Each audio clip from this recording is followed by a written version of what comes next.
बेटा हम लोग जो है IUPAC नॉमेनक्लेचर देखेंगे बेटा। इसे छोटे बच्चे भी देख सकते हैं और बेसिक अंडरस्टैंडिंग के लिए ये चीज़ें जिन जो बच्चे 11th में हैं, 10th के भी बच्चे जो सीरीज उनके सिलेबस में है वो देख सकते हैं। तो अभी जैसे हम कुछ मोटी बातें अगर जानें कि IUPAC नॉमेनक्लेचर की आवश्यकता क्यों पड़ी, तो बेटा हमें ये ऑलरेडी पता है। IUPAC नॉमेनक्लेचर है ना, IUPAC नॉमेनक्लेचर। तो IUPAC नॉमेनक्लेचर की आवश्यकता हमको क्यों पड़ी बेटा? तो ऑर्गेनिक कंपाउंड का नंबर बहुत ज़्यादा होता है, तो ऐसे में जो है हमें आपस में डिस्कशन करने में आसानी हो और हमें जो है रिसर्च करने में सुविधा मिले। हमें आपस में एक ही नाम से किसी ऑर्गेनिक कंपाउंड को पूरी दुनिया में जाना जाए, तो इसीलिए IUPAC नॉमेनक्लेचर लाया गया, राइट। तो कैसे हम किसी ऑर्गेनिक कंपाउंड का नॉमेनक्लेचर करते हैं, तो ये चीज़ हम देखेंगे जीरो से। तो फुल फॉर्म सभी बच्चे जानते हैं, छोटे बच्चों के लिए बता दें, international union of pure and applied chemistry है ना।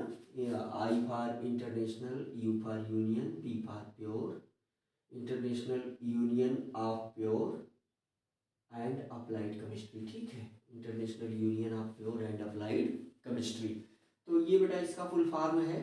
तो ऑर्गेनिक केमिस्ट्री में जो मेन एलिमेंट है वो बेटा होता है क्या, कार्बन। तो इसमें मीन्स हम IUPAC नॉमेनक्लेचर करेंगे किसका, ऑर्गेनिक कंपाउंड का करेंगे, ऑर्गेनिक कंपाउंड का नॉमेनक्लेचर करेंगे।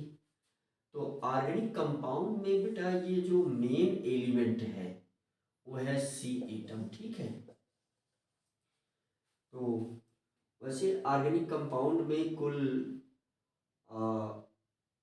10 या 11 आप कह सकते हैं, कुछ को मैं काउंट करवा दूं, इतने ही एलिमेंट होते हैं, कार्बन, ऑक्सीजन, हाइड्रोजन, नाइट्रोजन, है ना।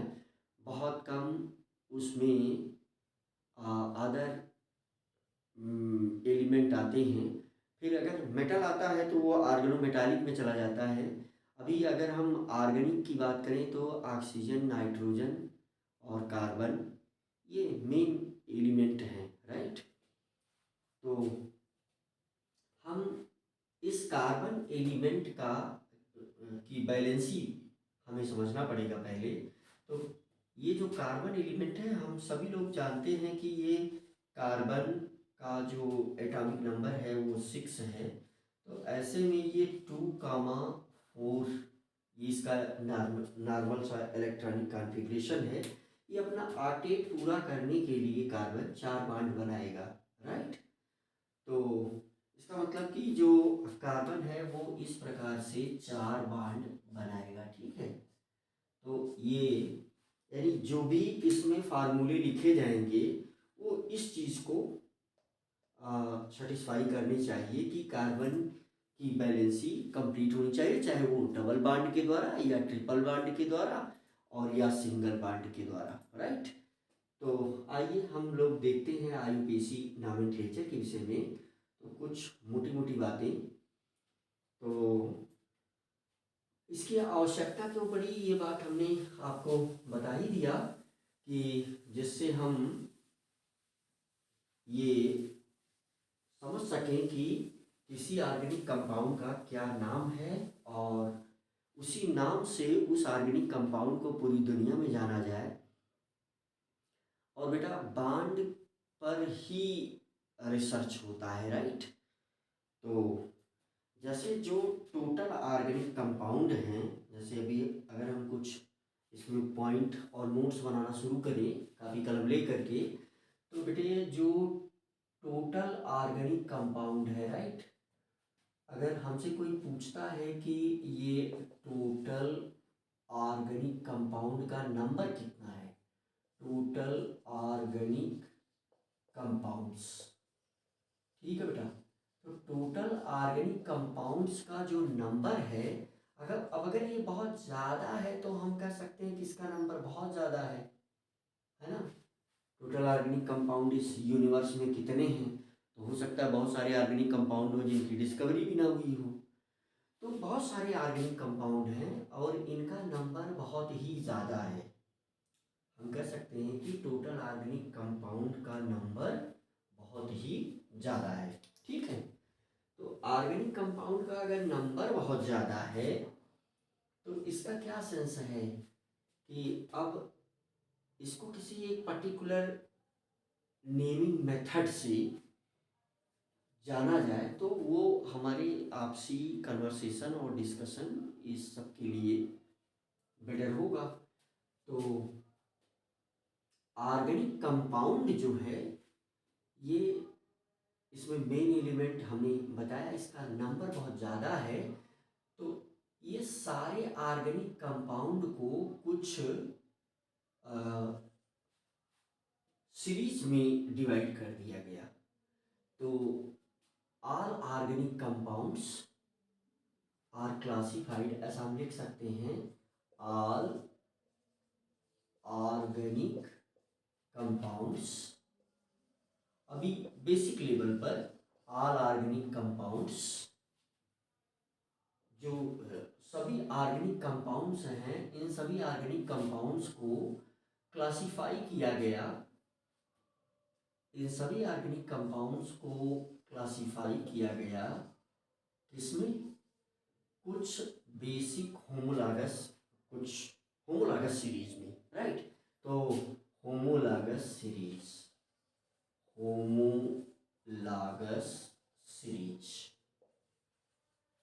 अब ये होमोलॉगस सीरीज में क्यों क्लासिफाई किया गया, होमोलॉगस सीरीज में इसलिए क्लासिफाई किया गया बेटे कि जिससे हम सभी ऑर्गेनिक कंपाउंड के की नेमिंग को डेवलप कर पाए, है ना।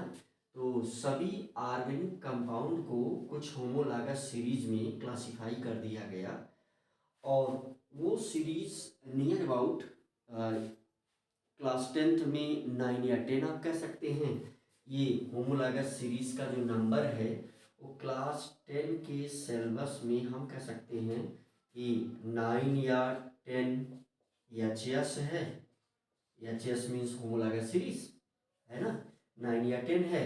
और 11th में अगर हम मोटे मोटा देखें तो ये बेटा लगभग आप कह सकते हैं कि 24 या 25 एच है। तो ये वीडियो जो बेटा बन रहा है इसे आप जीरो से, ये सभी को एक साथ ही समझा जाएगा। 10th वाले बच्चे जो उनके सिलेबस में है वो 9-10 सीरीज ये देख लेंगे और जो उनके सिलेबस में नहीं है उसको स्किप कर देंगे। लेकिन 11th वाले बच्चे जो 11th में हैं वो अपना ये देख सकते हैं और समझ सकते हैं। तो अभी एक बार फिर से हम रिपीट कर दें कि जो टोटल ऑर्गेनिक कंपाउंड्स हैं उनका नंबर बहुत ज़्यादा है। तो उनको हम पूरे विश्व में एक ही नाम से जानें तो उसके लिए IUPAC नॉमेनक्लेचर डेवलप किया गया। अब ये सभी ऑर्गेनिक कंपाउंड्स को क्लासीफाई किया गया होमोलॉगस सीरीज में। तो अभी एक नया पॉइंट आएगा कि ये होमोलॉगस सीरीज क्या है। तो इस चीज़ को हम 2-4 पॉइंट में नोट कर लेते हैं कि होमोलॉगस सीरीज क्या है।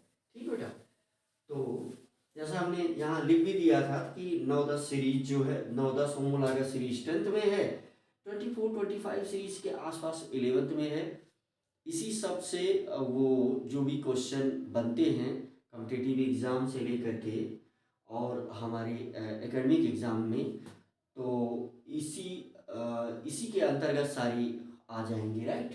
तो हम लोग देखते हैं इसमें धीरे धीरे इस चीज़ को, इसको सीखने का प्रयास करते हैं, डेवलप करते हैं कि कैसे ये नेमिंग का पैटर्न है। तो सबसे पहले आइए हम देख लेते हैं कि होमोलॉगस सीरीज हम किसको कहेंगे। जैसे हमारे सामने अगर ये क्वेश्चन आ जाए कि what do you mean by homologous series, homologous series, है ना, होमोलॉगस सीरीज, ये होमोलॉगस सीरीज क्या है।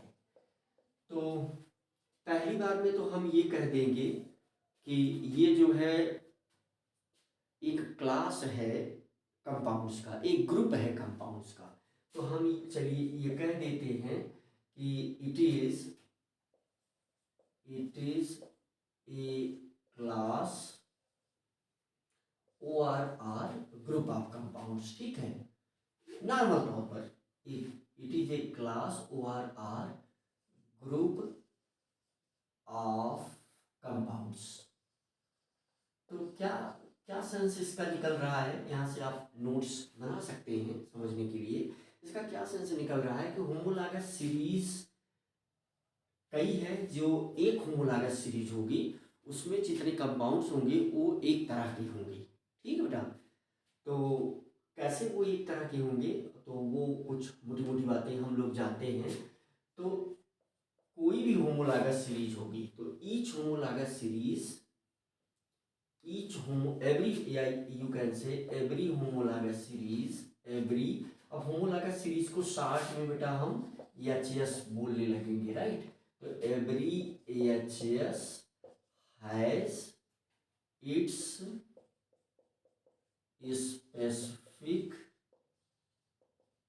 Specific general formula.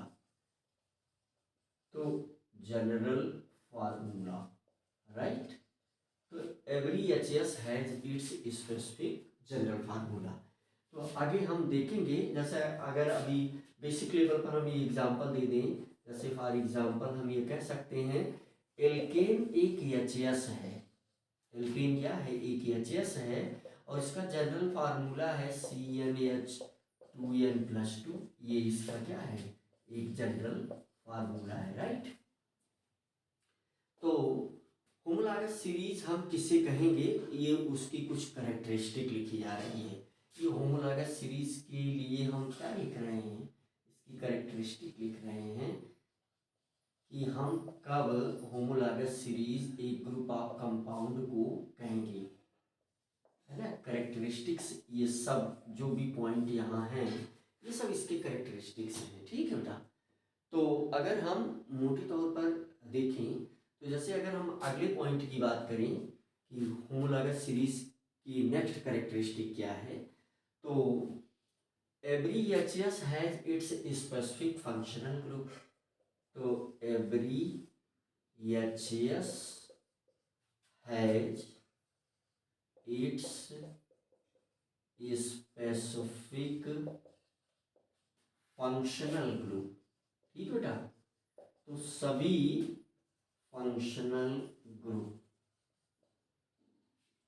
तो सभी एच का अपना एक फंक्शनल ग्रुप होता है, यानी जो एक पर्टिकुलर एच का फंक्शनल ग्रुप है वो दूसरे एच का नहीं होगा। जो एक पर्टिकुलर एच का जनरल फार्मूला है वो दूसरे का नहीं होगा, ठीक है बेटा। तो फिर जैसे अगर हम इसमें एग्जांपल दे दें कि क्या एग्जांपल है, जैसे एक एच है, एक एच जिसका नाम है कार्बोक्सिलिक एसिड, उसका जनरल फार्मूला होता है RCOOH। तो ये जो इधर का पार्ट है इसे ही हम क्या बोलेंगे, फंक्शनल ग्रुप। ये क्या है, फंक्शनल ग्रुप, ये फंक्शनल ग्रुप है। एच का नाम क्या है, एच का नाम है कार्बोक्सिलिक एसिड, एच का नाम है कार्बोक्सिलिक एसिड। इस एच का नाम क्या है, कार्बोक्सिलिक एसिड, और इसका फंक्शनल ग्रुप है COOH, है ना। तो फंक्शनल ग्रुप क्या है, फंक्शनल ग्रुप का मतलब इसकी जो भी कार्बोक्सिलिक एसिड में जितने कंपाउंड होंगे, कार्बोक्सिलिक एसिड में भी बहुत सारे कंपाउंड हो सकते हैं। तो इस कार्बोक्सिलिक एसिड का जो फंक्शनल ग्रुप है, इसी फंक्शनल ग्रुप पर इसकी केमिकल प्रॉपर्टी डिपेंड करती है ना। तो किसी भी एच के कंपाउंड्स की केमिकल प्रॉपर्टी, है ना। तो चलिए यहाँ हम लिख भी देते हैं एक पॉइंट कि ये पॉइंट इसके अंतर्गत ही रहेगा। तो ये हो जाएगा कि chemical properties, chemical properties of organic chemical properties of organic compounds